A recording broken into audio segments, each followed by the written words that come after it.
not the grey hair. Charan, who was the CEO and founder of Stumagz. Let us hear from this man how he bagged the huge whooping amount last evening at the Thai ISB. Congratulations to Max and Charan. Thank you. What is your opinion on bagging that whooping amount of 75 lakhs? It was an enthralling experience for us because we were not expecting. It was a live funding and it was almost on the lines of Shark Tank. And as a bootstrapped startup, you always look for that encouragement from the ecosystem and from the people around you. It's all about the validation about your product from few experienced people on stage. Okay. You guys were the first to step onto the Shark Tank and face the live crowd and the entire investors. Right. So, what was your opinion and what was that you were stating for the other startups out there? It was like they said your order is first, and it was almost like an impromptu one that we were ready for it. And I felt, okay, chalo, first comer's advantage when you're on stage. And they were talking about the most of the startups they were looking at it was like how the revenue potential and what's the kind of business model they're working in. They were asking few tough questions, and it all depends on how strong you were with your basics, right, and how how confident you are with your product. And when you are clear about what you want, I think they are okay with it. But I must say, last evening was a very bold conversation between you and the investors, juggling Right. over a lot of points. What do you have a take on that? I was a like public speaker before, so I was always happy to be on stage. I was making myself comfortable there. It went on a bit bold, but somehow I should have sugar-coated few things. But somehow when you're talking and when you're emotionally attached with your product, you get carried away. And when you're on stage and when it is an impromptu one, it's not a prepared one, you talk from your heart, straight from the heart. I advise it was not bold, it was not intent to hurt anyone, but it was about expressing what I wanted to. Okay. I'm sure this was not a cakewalk of the investor panel, but then what do you have as a comment or input for other startups when they have to pitch on the stage? Work on your basics. Like it's not about getting investment. Getting investment is secondary, but how you get the right customers for your product and have the proper traction to before meeting investors.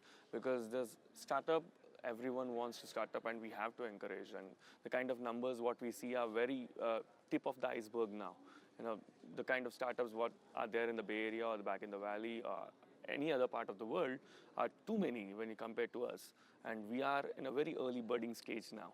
And at this stage, it's all about how you build a right product and find the right market fit and try to identify the first 3 to 4 customers for you and then try to get the proper feedback and then look at investment as a second alternative.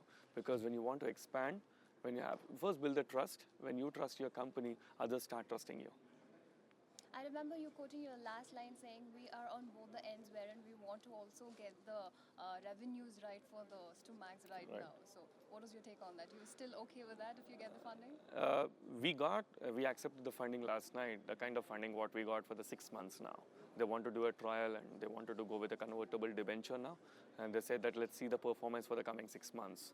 But if I get around $1 million or $2 million, I will be happy not chasing revenues if I have a like-minded investor in future. If they look at it, because I look at it, any global corporation first needs to build on the social capital. But the kind of market scenario now what we have, people are looking for investors who, people are looking at like how you generate revenues as soon as possible. So that's how I was trying to balance both with the kind of experiences, because I almost pitched for 35 times before. Okay. And how much did you bag? In 35 times, I never cracked it. Or was it like the first time last evening? Yes. I was like bootstrapping all the way. Okay. So I never got any investment apart from the family members, and my dad was my first investor. So it was very tough for him to convincing your own dad is the toughest thing. So and when you convince your own family that if you want to follow your passion, you can convince anyone on earth. Yeah. Okay. So talking a little more about Stumagz, how do you plan to get the nerve of the student committee? Right. So it's like this is not a thing which happened overnight. Actually, I was working as a trainer before starting Stumagz. So I understood the pulse of students, spending the time with almost 50,000 plus students for 3 years. Then I felt students are such a target audience that they are consumers, customers, and influencers of all products. It's not just about consuming some product. It's not about customers, but they influence a lot of digital products to the parents. If a parent wants to buy something, they take an opinion of a student. If someone wants to do something, they want to buy a washing machine, a mom asks a daughter saying that which brand is good for home. So it's like the student target segment forms 50% of the population across the world.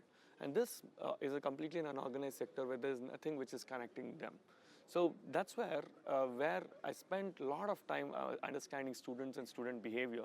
I felt there should be some platform. And then I keep on traveling to different colleges like every other month. I try to spend more time with them and try to get the real user feedback for the product. And that's how I try to change the products accordingly and try to take their inputs in a very serious way. Okay. What do you think is Stumagz take for the startups in Hyderabad and Startup Hyderabad? So startups in Hyderabad who have customers under 25 as a like influencer or a customer or a consumer, we are happy to help them. We are happy. That's how we make revenues now. It's like that's how we take them to the colleges. We increase their app downloads. We increase their brand awareness among colleges. There are different ways we write about them. We do like native content where we write promotional articles about them. How are the advantages of the product and take it to the student magazines and publish in all the 200 plus college magazines what we have on our platform. And we do offline activities inside colleges, arrange talks for them, arrange a person-to-person interaction, and some startups need market research too.